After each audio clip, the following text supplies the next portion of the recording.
Friends चलतु पनीर एक सहज रेसिपी बनैबा। यह सहज एवं स्वादिष्ट रेसिपी। नमस्कार, गीतांजलि अगस्ती किचन को आपण मानकु स्वागत। चलतु बनैबा पनीर आलू तरकारी।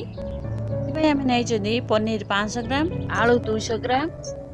पनीर तरकारी अधिक टेस्ट लगे मगजदाना बादाम काजू बाटिके दबा। पनीर तरकार मसला आम पियाज रसुण अदा जीरा लंका को बाटिक नबा। चलतु पनीर को छोट छोट पीस करी काटिबा। देखु मु किपरि काटुची से भाव में काटिकी रखिबा। पनीर को काटी छोट छोट करी रखिदेले चलतु देखिबा पनीर पाई की मसला नहीं चती। तरकारी बनवाई गोटाए प्याज काटिक नहीं, प्याज बाटिक नहीं, 2टा टमाटो ग्राइंडिंग करचंती।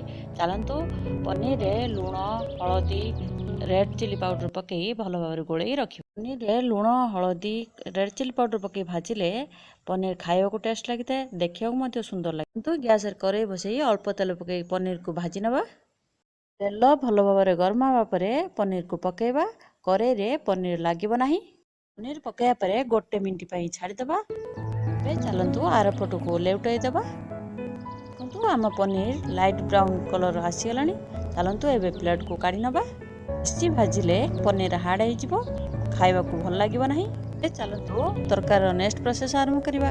कड़े रे 2 चम्मच तेल पकेबा। नहीं पियाज को से पकेबा। पियाज को 1 मिनट भाजवा। से 2टा तेजपत्र पकई। देखो पियाज ब्राउन कलर आसीगला। तरकार कलर गोटाए चम्मच रेड चिली पाउडर, हाफ चम्मच हल्दी पाउडर पकईदबा। पनीर हल्दी पकई तरकार आवश्यकता अनुसार हल्दी पकेबा। एबे चलतु बाटिक नहीं पियाज रसुण अदा को 2 चम्मच पकेबा आ भल भाव में फ्राए करवा। मसला हो गला। चलतु बाटिक नहीं टमाटो को पकईदबा। ताकू 1 मिनट फ्राए करवा। हाफ चम्मच पनीर मसला पकेबा। जदि पाखरे थाए पकेबा न स्किप करवा। हाफ चम्मच धनिया पाउडर पकेबा। गोटा जीरा धनिया को मसला सहित बाटिक नहीं पारे। तो मसला केते सुंदर देखा गलानी। चलतु बाटिक नहीं मगजदाना काजू बादाम को से पकईदबा। मगजदाना काजू नथिले बादाम नड़िया को बाटिक दे पारे।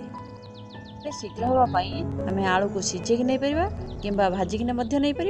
शीघ्र हाँपाई आलू को तेल रे अल्प समय भाजी प्रेसर दे पकई पारे। तो आम पनीर तरकारी केते सुंदर बास्ना कलरफुल देखा जाउची। आलू को पकईदेले भल भाव कषिया पनीर को पकईदबा। पनीर पकड़ा पर तरकारी को धीरे धीरे यहपरी भाव में लेउटेबा, नहले पनीर घांटी जीवो।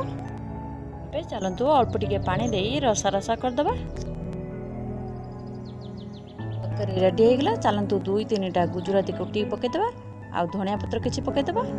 यह को आपण माने रुटी किंबा भात रे खाई परिबे। ये सहज रेसिपी को आपण माने घरे निश्चय प्रस्तुत करंतु, निजे खांतु, अन्य मानन को खुआंतु। तरकारी रेडी हो गला। चलतु आवश्यक थिले लुण पकेइबा। चलतु तरकारी बाढ़ी सर्व करवा। खाया परे किपरि लागुची प्लीज आपण माने लाइक कमेंट सब्सक्राइब निश्चय करिवे। फेसबुक रे दिया जायथिबा मो लिंक को मध्य फॉलो करिवे। मानकर भल पाइबा सब्सक्राइब पई मो चैनल बढ़ी परिबो। नमस्कार।